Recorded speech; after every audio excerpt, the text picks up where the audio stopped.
The first rule they give you when you go underground at Gallatin Quarry is simple. Never work alone. The second rule is just as simple. Never stop moving. I learned the third rule on my own, about 6 months in, on a Tuesday night when the temperature drops 3 degrees in 30 seconds, and there is absolutely no reason on earth why it should. That rule is this. When something feels wrong 200 feet below the surface of the Tennessee earth, it is already too late to feel anything else. My name does not matter. What matters is that I am a heavy scalar operator, night shift Gallatin Quarry, and every night I descend into the belly of a limestone mountain and I pry loose rock from a ceiling that has been waiting for millions of years to fall. The machine I operate is essentially a hydraulic arm mounted on a crawler, and its job is to reach up into the roof of a freshly blasted tunnel and knock down anything that looks unstable before it knocks itself down onto a human being. We call it the Widowmaker, not because the machine kills people, because what we find with it sometimes does. The quarry is old, not old like your grandfather's house, old like something that breathes in geological time, something that watched the dinosaurs come and go and barely registered the inconvenience. The walls are streaked with sulfur deposits that bleed yellow in the beam of your headlamp, and the water that drips from the ceiling is not clean water. It is water that has been filtering through limestone and clay and God knows what else for 10,000 years, and when it lands on your skin, it smells faintly of rotten eggs, and after a while you stop noticing, which is the most unsettling part of all. I work a section called the East Drift. My partner, a man named Dale with 17 years underground and a voice like gravel in a coffee can, tells me on my first night in the East Drift that the section has a reputation. I ask him what kind of reputation. He looks at me for a long moment, the kind of look that calculates exactly how much a new guy can handle. And then he says, the kind you don't talk about on shift. I am 24 years old, and I am stupid in the particular way that young men who have never been truly frightened are stupid. So I laugh. Dale does not laugh. Dale goes back to his pre-shift inspection and does not bring it up again for 3 months. The East Drift has a smell. Every section of the mine has its own smell, a combination of diesel and rock dust, and the particular mineral character of whatever you're cutting through. But the East Drift has something underneath all of that. Something biological. Not rotting, exactly. Not decaying. More like something sleeping. Something that exhales very, very slowly in the dark. My first 6 weeks on the East Drift are unremarkable. I scale loose rock. I watch the roof. I follow protocol. The rules of working underground are really just rules of attention. You watch the roof, you watch the ribs, which is what we call the walls, you watch the floor for soft spots, you watch your instruments, you watch the air. You are always watching. The darkness outside the beam of your light is absolute in a way that surface darkness never is. Surface darkness has ambient light from stars and street lamps and the glow of distant cities. Underground darkness is the absence of everything. It has weight. It presses against the edge of your headlamp beam, like something physical, something patient, something that is in no particular hurry because it has been here since before the concept of hurry existed. I am in the cab of the scaler on a Wednesday night, 9 weeks into my East Drift rotation, when I first hear the tapping. It comes from the rock face, approximately 40 feet ahead of me. A slow, methodical knocking, one tap every 2 seconds or so, like someone working very carefully at something on the other side of the wall. My first thought is equipment. My second thought is water pressure in a crack. My third thought comes when I realize that the tapping has a rhythm that is not random, not mechanical, not the rhythm of water or settling rock. It is the rhythm of intent. 3 taps, a pause. 3 taps, a pause. I sit in the cab for 45 seconds without moving, and I count 17 cycles of that pattern before the radio crackles and Dale's voice comes through asking me why the scaler has been stationary for the last 2 minutes. I tell him I thought I heard something. He tells me to pull back 20 feet and wait. He does not ask me what I heard. He just says wait. I wait. I do not hear the tapping again that night. When I ask Dale about it at the end of shift, standing in the parking lot in the gray Tennessee pre-dawn, he looks at the mountains for a long time before he says, you know what? Go home, get some sleep, don't think about it. And the way he says it is not dismissive. It is careful. The way you talk to someone standing near the edge of something. The second time I hear it is 5 weeks later, 11:47 at night. I know because I check my watch the moment I hear the first tap, a reflex I have developed without realizing it. This time, it is not from the rock face. This time, it is from directly above me, from the ceiling of the drift, from the rock I have already scaled and certified as stable. 3 taps, a pause. 3 taps, a pause. I look up. My headlamp plays across the roof of the tunnel, and the roof is fine, solid. No new fractures, no displacement. The tapping continues. I get out of the cab. This is against protocol. You do not exit the scaler without a spotter, not on the East Drift, not at night, but I get out anyway because I'm still 24 and still stupid in that particular way, and I stand underneath the ceiling and I tilt my head back and I listen, and the tapping is there, right above me, and it is not rock and it is not water and it is not machinery. It stops after 11 cycles. The silence that follows is the loudest thing I have ever heard. I am still standing there looking up when Dale appears at the mouth of the drift and calls my name, and I do not answer immediately because I am listening to the silence. And Dale's voice, when he calls again, has something in it I have never heard from him before. Urgency. Real, undisguised urgency. I walk to meet him, and he grabs my arm, and says to me, when you hear it from above, you come find me. Immediately. You understand? Immediately. I ask him why. He says because the last man who stood under it for more than a few minutes drove his scaler into the rib wall on the way out, and we had to cut him free, and he didn't come back to work for 6 weeks. I ask what happened to the man. Dale says he doesn't talk about what he saw. Nobody who's heard it from above talks about what they saw. I should have left. I know that now. Any reasonable person hears that story, and they update their resume that night. I did not update my resume. I filed a hazard report about the anomalous sound, the way you were supposed to, and the report went into a system and came out the other side stamped with a notation about natural gas pockets and tectonic activity, and nothing changed. And I went back to the East Drift the next night because I needed the work and because I am, at my core, a person who does not know when to stop pulling on a thread. The night it all comes apart is a Thursday in February. Cold outside. Not that it matters underground where the temperature is a constant 53 degrees regardless of season, but I remember the outside cold because of how wrong it feels to go from that into the 53 degrees. The wrong kind of wrong. Not comfort, but the sensation of being swallowed. Dale calls in sick that night.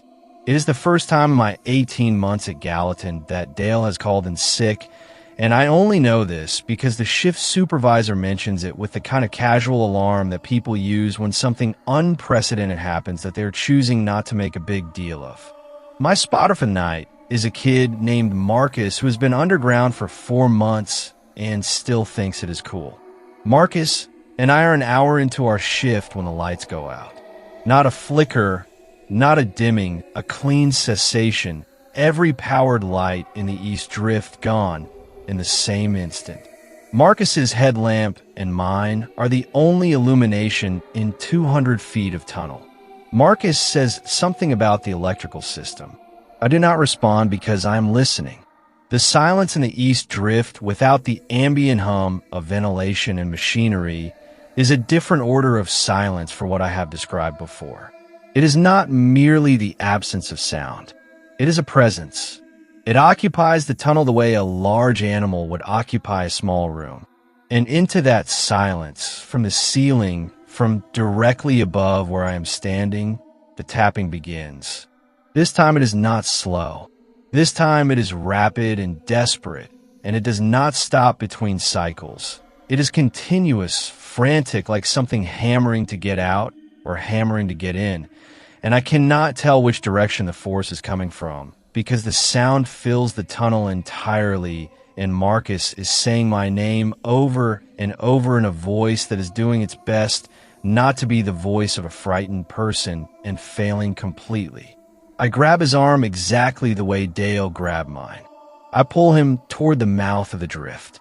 I do not run, because running in a tunnel with only headlamp light is how you trip and fall and crack your skull on limestone. But I walk fast, very fast, and the tapping follows us, moves along the ceiling above us, matching our pace with the relaxed ease of something that has no concern whatsoever about keeping up. We are 30 feet from the mouth of the drift when the tapping stops.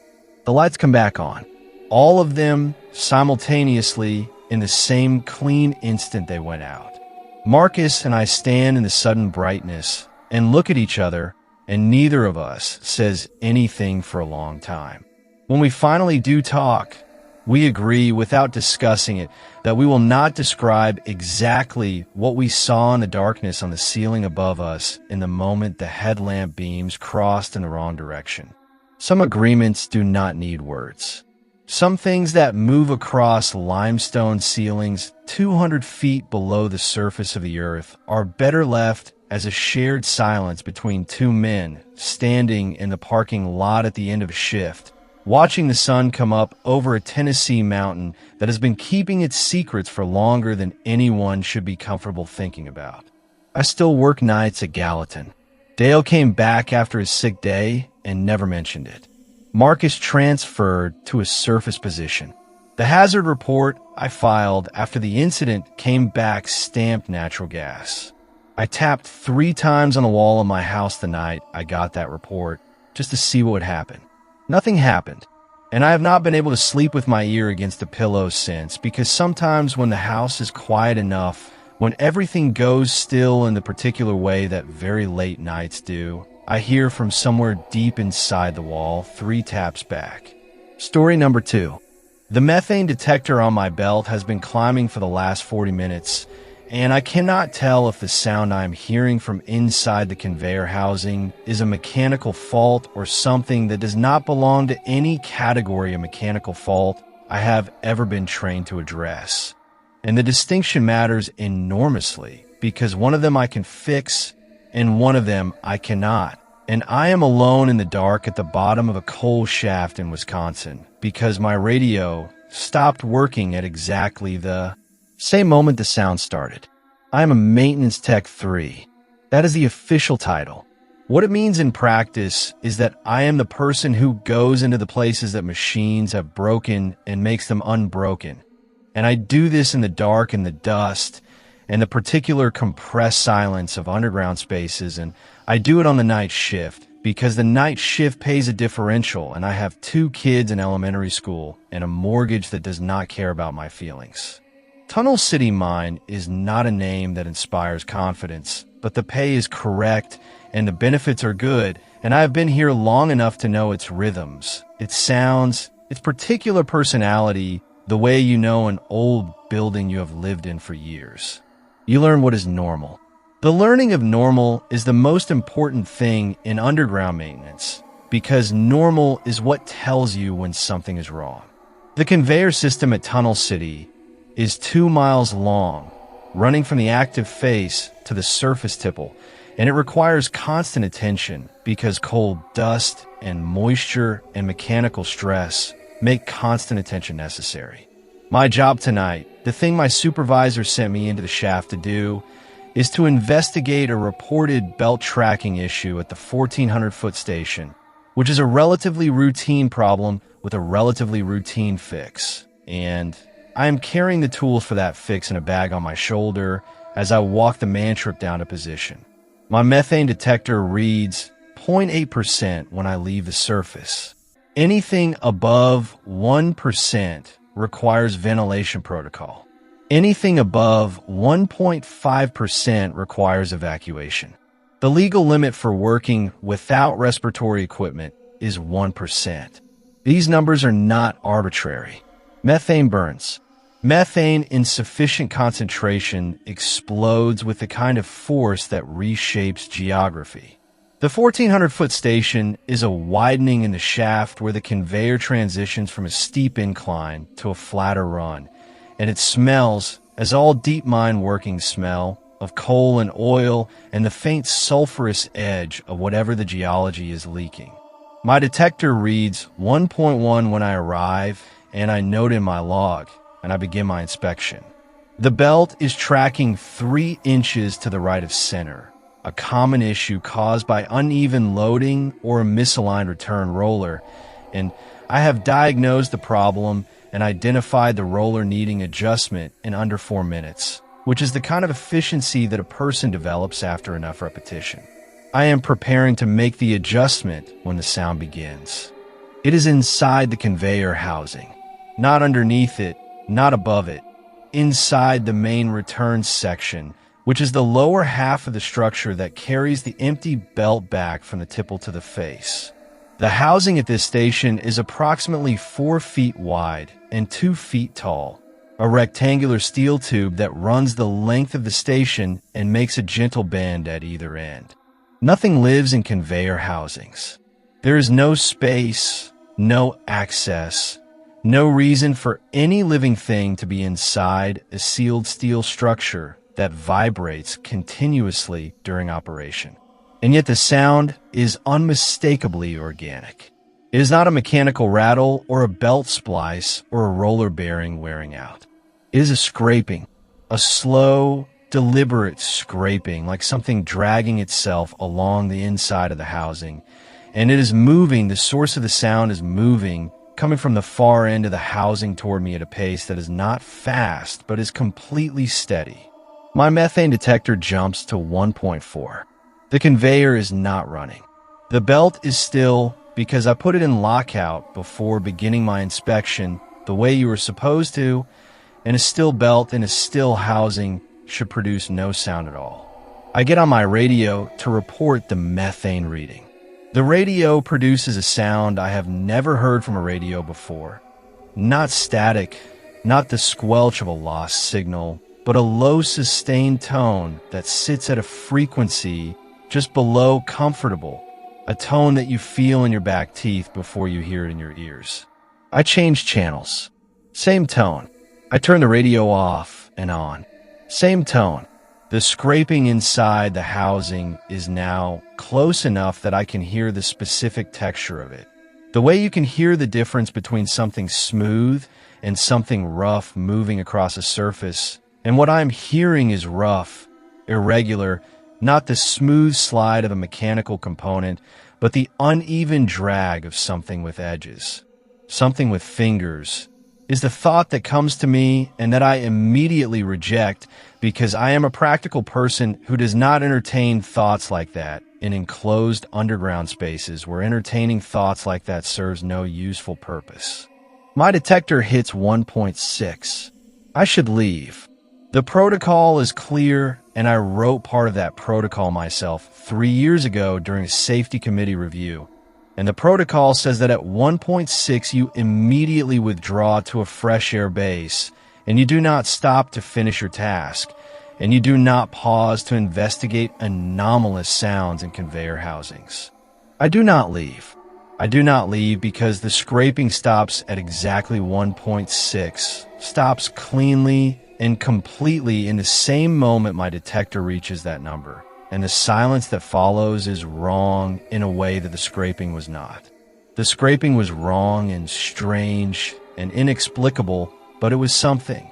The silence is nothing, and underground, total and absolute nothing is the sound of something waiting.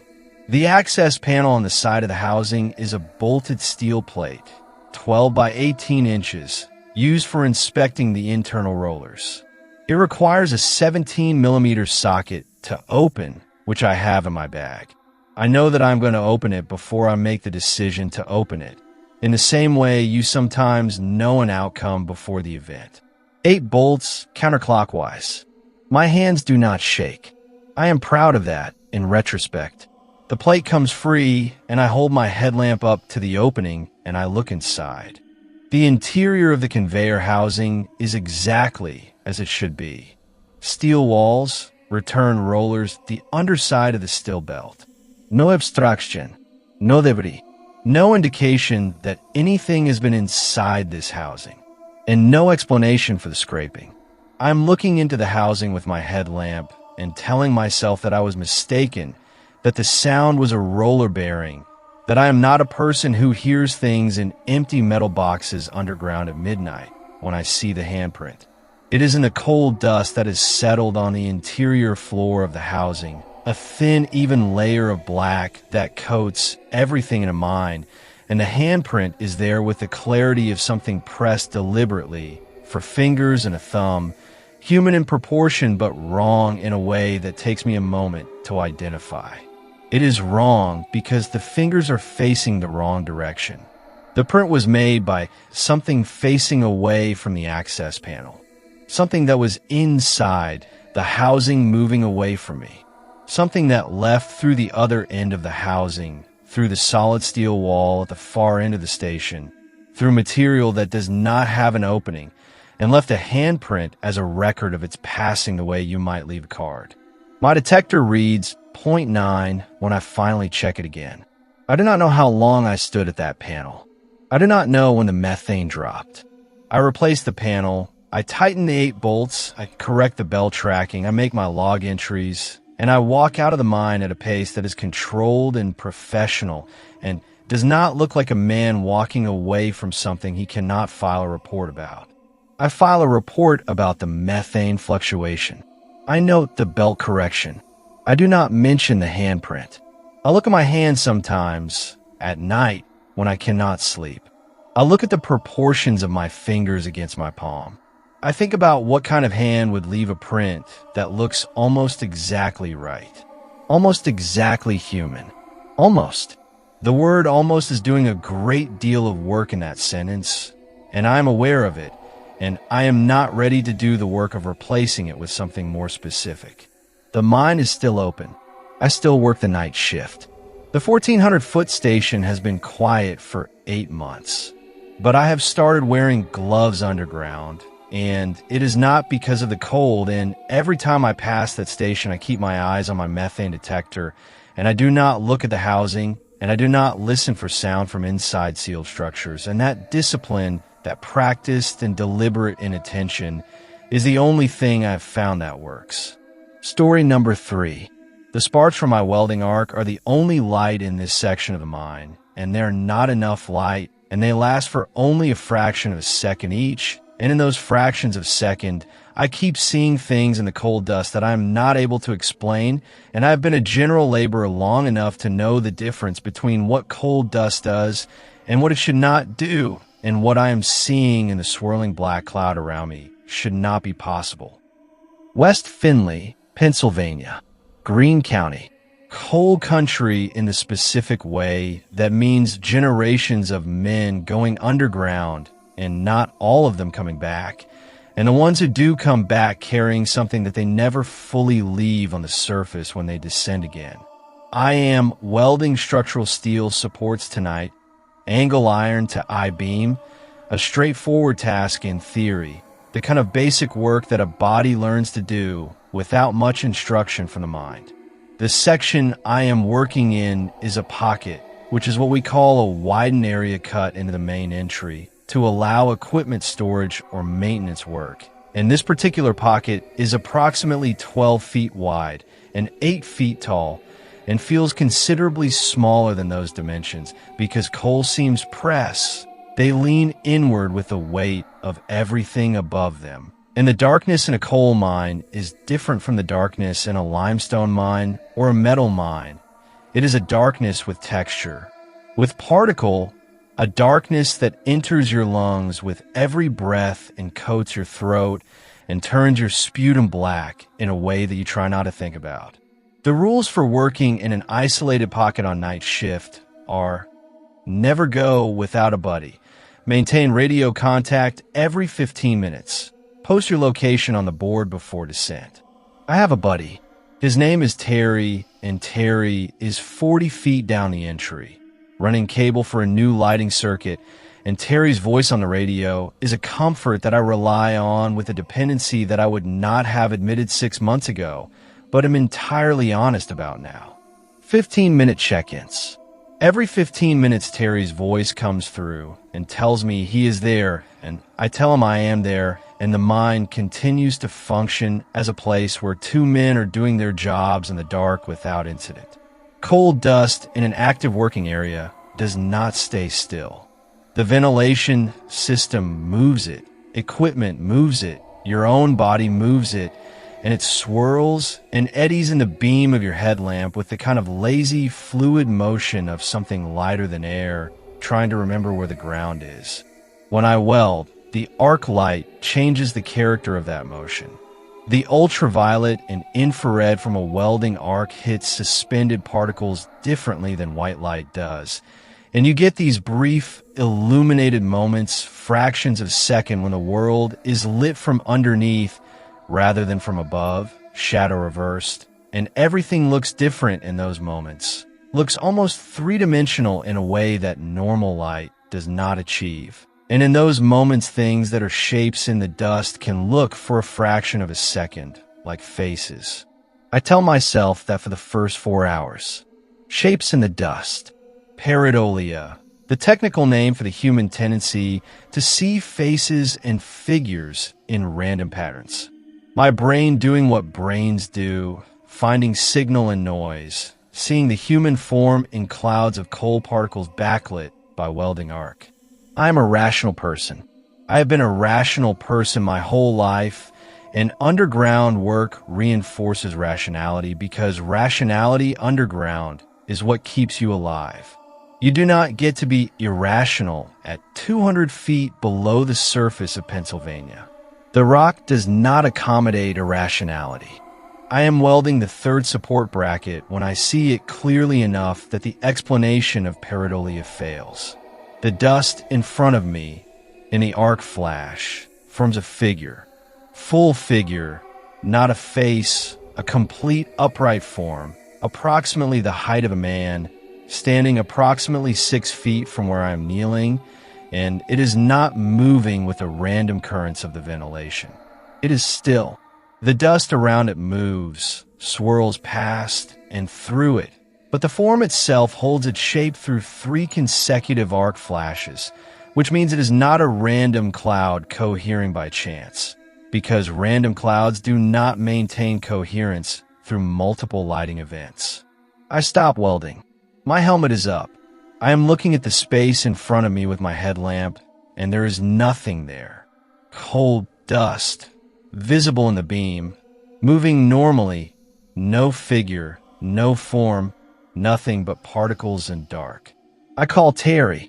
He answers in 2 seconds. I tell him I'm pausing for a check. He says copy. I do not tell him what I saw because I have not yet decided what I saw. I pick up my stinger and I begin the next weld, and in the second arc flash the figure is back, closer, 3 feet now rather than 6, and it has detail that I could not see before, a suggestion of feature in the swirling coal, a face that is looking at me with an expression that I cannot interpret, because coal dust does not have expressions and faces made of coal. Dust cannot look at things with intent, but the intent is there. It is as present and specific as anything I have ever felt.